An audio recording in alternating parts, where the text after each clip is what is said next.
At least 27 people have been killed in Telangana and Andhra Pradesh due to the flash floods, and over 27 lakh people have been severely impacted. Heavy rains continue to batter in several districts of Telangana and Andhra Pradesh. The IMD has also issued a red alert for heavy to extremely heavy rainfall in these two states. Thousands of people have been evacuated by the national and state disaster response forces. Now, Prime Minister Narendra Modi has also and Home Minister Amit Shah has spoken to Andhra Pradesh Chief Minister Chandrababu Naidu and Telangana Chief Minister Revanth Reddy. The centre has assured all the support that is required in both of these states to grapple with the flash floods and the nature's fury. The centre has also deployed 26 NDRF teams for flood relief and rescue operations in both the states, while 12 teams have been deployed. 14 more teams have been also dispatched. Meanwhile, Telangana's Chief Minister Revanth Reddy has held an emergency review meeting. The Khammam area has been most affected in Telangana, Andhra Pradesh. Chief Minister Chandrababu Naidu has also been inspecting the flood situation in Vijayawada. Vijayawada has also been one of the most badly affected. Over 17,000 people have been evacuated to 107 relief camps in Andhra Pradesh. Over 140 trains have been cancelled. Schools have been shut in the affected areas of both the states. Joining me live from Bangalore is my colleague Belly. Belly, what is exactly the situation when we talk about the extent of damage that has happened in Telangana and Andhra Pradesh? We can obviously understand that there is a crisis going on because of the flash floods, but at present time, how consistently and how swiftly are these rescue operations going on, and how many people are still trapped at several other isolated regions which have been massively impacted because of the flash floods? Simran, the incessant rainfall over the past 2 days, about 20 centimeters in Andhra Pradesh and around 30 centimeters in Telangana, has caused waterlogging and severe cases of flooding, where two particular areas that are affected in Andhra Pradesh is the Vijayawada district and the Hyderabad. And in Telangana, it is the Khammam district, where around 110 villages have been submerged. So when we talk about the highways connecting Vijayawada in Andhra Pradesh, all the highways are inundated, and the railway lines, the gravels have been washed away, and the train cannot travel. So around 140 trains have been cancelled, and many were diverted from the neighboring state of Tamil Nadu and other states to Telangana and Andhra Pradesh. And around 13,000 people have been evacuated from around 294 villages in 5 districts in Andhra Pradesh, and the NDRF, SDRF and the state police have rescued around 600 people from the submerged areas. And in Khammam district alone, there are around over 100 people still awaiting rescue, standing on hillocks and rooftops, Simran. All right, Belly, I'll request you to kindly stay on with us while we also get more such impactful images from these two states which have been severely impacted by the wrath of the nature. Now, viewers, let me also show you the visuals that are coming at this point of time that speak to the picture right now. On your screens, what you can see is the extent in which the people have been massively impacted, and these are the remote regions of mostly both the states, where the water has been filled inside the houses. And as you can see, there are people who have now got on the roads because there is no place left except for the rescue teams. And as you can see, the state disaster and the national disaster response teams are there on the ground to ensure that no lives are lost anymore due to these level of flash floods that has now entered into the homes of the people and damaged all the societies and the infrastructure massively. Severe flash floods happening across, where houses have been submerged in the water. What the visuals that you can see on your screen actually bring light to the fact that how massively inundated the entire region of these two states has been, and how these places have now left across, as you can see on your screen, what exactly is the impact, how more than 100 trains have also been cancelled. There has been also an formal announcement of cancellation of the schools and the other institutional places, including the colleges as well. But at this point of time, the roads especially used for the travel have been completely clogged and submerged underwater, also leaving several displaced who have been disempowered from traveling to other places. As you can see, the rescue operations are also in full swing at these places. Of course, the discourse of discussion over such kind of tragedies that have happened in most states. Firstly, it was Gujarat just a few days back, which has still been battling with the level of floods that has hit the state. Now, after torrential rains, this has happened in Telangana and Andhra Pradesh, where many are still stuck and leading to severe destruction after inundation has happened and engulfed these residence sectors and also at large some districts as well.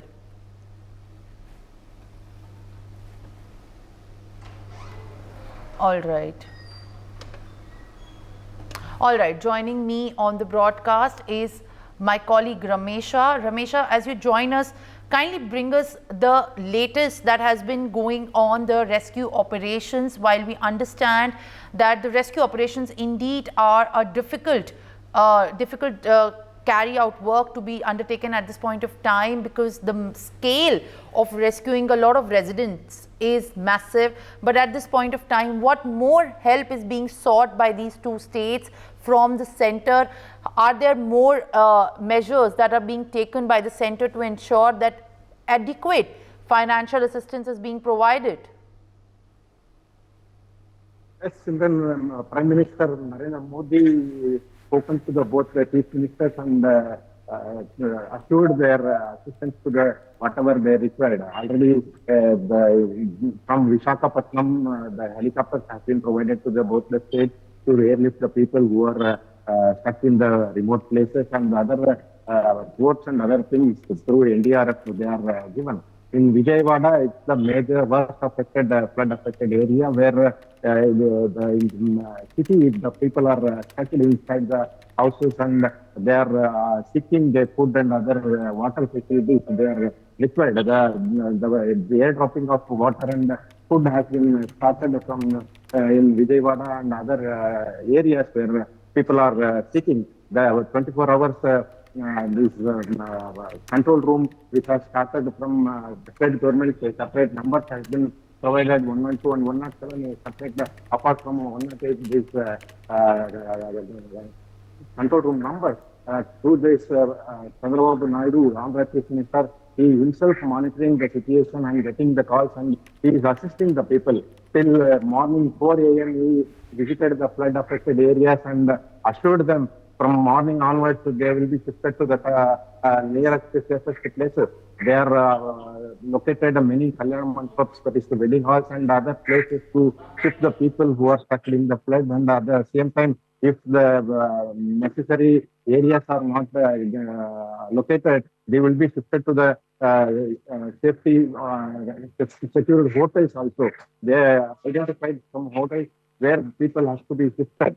The other orders they are receiving continuously is monitoring the situation, continuously conducting the meeting and getting the information from the ground level, and NewsX also visiting the ground to get the access of the people's safety and other things. They are taking measures of all the safety measures. The main request from both the chief ministers is to get the more assistance, the financial assistance and the food and other facilities that what the people are required. The Andhra Chief Minister is continuously monitoring the situation. At the same time, the Khammam area, which is in Telangana, which is worst affected, Khammam and Mehboobabaad, where the Chief Minister sent the Deputy CM and other 4 ministers to visit the places and continuously monitor the situation. And a special helicopter sent through sent from the Visakhapatnam to airlift the people in Khammam area where All people right, are Ramesh. stuck All in. right. Thank you for giving us all these inputs and latest updates. Meanwhile, my guest, Manwar Rawat, who is from the disaster management expert, joins us on the broadcast. I appreciate you joining me on the broadcast, sir. You know, as we see all these various districts and these isolated areas and the visuals on our screen, which speak of the utter devastation that has happened due to torrential rains in Telangana and Andhra Pradesh. What exactly has been a reason on rise of these, island-like figures that we see every time there has been such heavy inundation in any of these states? Because these are, of course, the times when we think beyond giving a resolution and having the measures, after such kind of crisis and such kind of incidents of nature's fury has happened. नमस्ते। ऐसा है कि अगर disaster की हम बात करते हैं तो कई प्रकार के समस्याओं के कारण आती है। एक तो मानवीय होता है, एक देवीय होता है। दूसरा क्या है कि वर्तमान में जो परिस्थितियां हो रही है, ग्लोबल वार्मिंग चल रहा है, उसका एक इम्पोर्टेंट कारण है कि इतने समय पे, क्योंकि जब समय पे बारिश नहीं होगी, जो बरसात का समय होता है, और उस समय अगर बारिश नहीं होगी तो एक साथ फिर पूरा बारिश को बरसना होता है, और वो पूरे जो महीने भर की एक बारिश होती है वो कुछ दिनों में ही पूरा इतने ज्यादा तरीके से बरस जाता है, और जिससे जो है पूरा फ्लड आने की संभावना होती, पूरा आपदा इसके महत्वपूर्ण कारण है। क्योंकि जब उत्तराखंड की बात मैं करता हूँ, उत्तराखंड से हूँ, तो हमारे यहाँ पे भी ये होता है कि जब जुलाई और जून का में बारिश का होता है, अगर उस समय बारिश नहीं हो रही हो और पूरी बारिश जो है अगस्त में जाके शिफ्ट हो रही हो, तो यही चाहे वो केरला हो या तेलंगाना हो, यही पिछले अनुभव का भी पता चलता है कि केरल में भी जब आप इससे पहले डिजास्टर आया था तो वही स्थिति, तेलंगाना की स्थिति भी वर्तमान में हुई है। दूसरा, ग्लोबल वार्मिंग जो लगातार जो है चल रहा है, गर्मी बढ़ रही है, तो एक साथ जो है मौसम इधर से उधर शिफ्ट हो रहा है। राजस्थान में कभी बारिश ही नहीं होती थी, आज लगातार उसमें बारिश हो रही है, तो ये सबसे ज्यादा है ग्लोबल वार्मिंग का कारण। All right. My another guest joins me on the broadcast. I'll request you to kindly stay on with us while Anil Gupta also joins me on the broadcast. I appreciate you joining us. Anil Gupta is a disaster management expert as well. What we can understand so far is that, these kind of pictures and these worrying visuals that we see often after the aftermath of these tragedies and these natural calamities that leaves people in such a devastated state can actually be predicted at times, and there are of course these measures that can be put in place specifically to take out the necessary relief measures beforehand. But it's unfortunate at this point of time how these visuals which we see on the screen, they speak of the destroying of the infrastructure and the natural collapse of the buildings and districts. But what exactly can be done at the local level, to understand that at least the city planning or at least at the government level, such kind of incidents can be controlled and the relief and the rescue operations can be made easier? Thank you for bringing this very important point, and I will divide it in three parts. One is that if we are talking about early warnings, I would say that how early warning we want. One is that we are giving early warning about the heavy rainfall. Second is what is the capacity to translate these early warnings into the impact-based forecasting. And there actually the role of local government and the state administration becomes very, very important. And now the focus is that whatever knowledge is there in the policies, and now technologically also it is very much possible that we can create future scenarios. Now scenarios are possible, but how do we really modify and improve our development practices? So the third point that becomes very, very critical is that the entire thought process of disaster management, whether we are talking at international level or national level, the ultimate thing is that at the local level. How do we really improve both the things, our infrastructure planning, and second, our preparedness to deal with this kind of emergencies? So in India, we find that there are good examples also. It is not that all the time there are bad examples. We have good examples also. But this kind of examples, when we see that such kind of devastations of the infrastructure is there, that is leading to huge economic loss also, tells that local level we are very less prepared, and in fact we are talking about disaster management, but disaster management is not going into our developmental practices at the local level in most of the cases.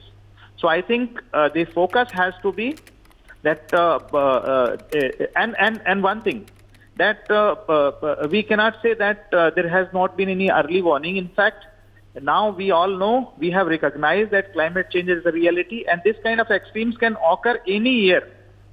It is not, we can't say that it was highly unprecedented. Unprecedented rainfall is very much possible at any place. So even a drought-prone area has to prepare for flood also. A flood-prone area has to prepare for drought also. This is a known fact. And Andhra and Telangana both are among the climate extreme hotspots already known. So basically the focus has to be that city level planning, district level planning has to be revamped by considering the changing climate scenario, not for 2 years, 4 years, but even also thinking of what can go wrong in next 30 years or 50 years time.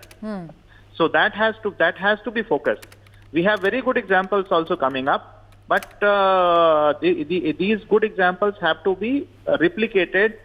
And the last point that I would also like to bring, that now no one can say that we do not have funds.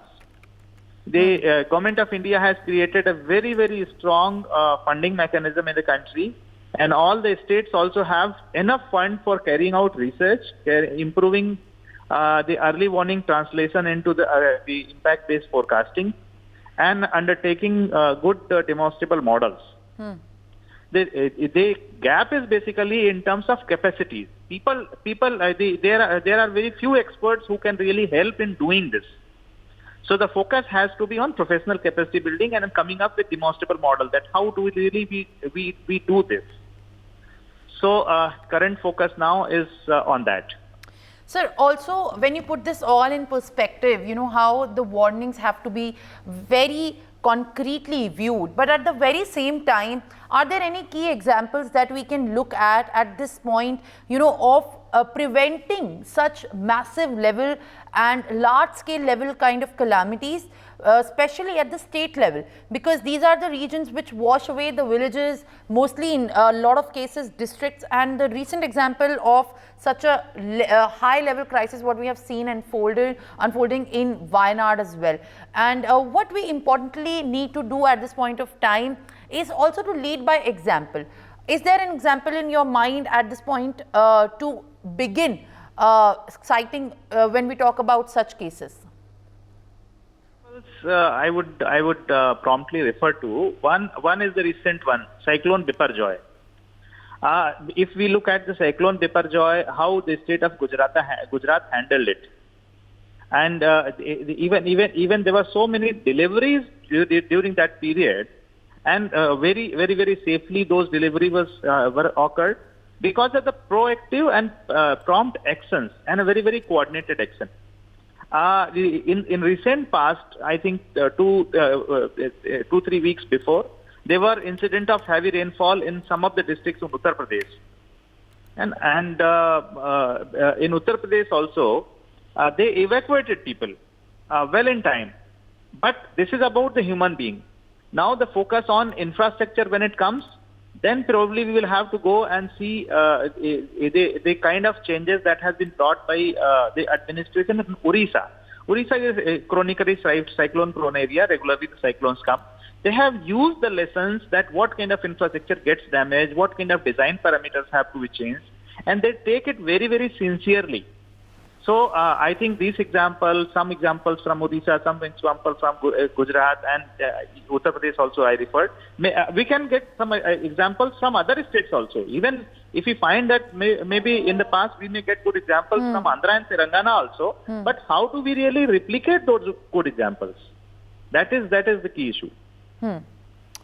All right, Mr. Gupta, thank you for sharing your opinion. For more such videos, subscribe to the NewsX YouTube channel, hit the bell icon.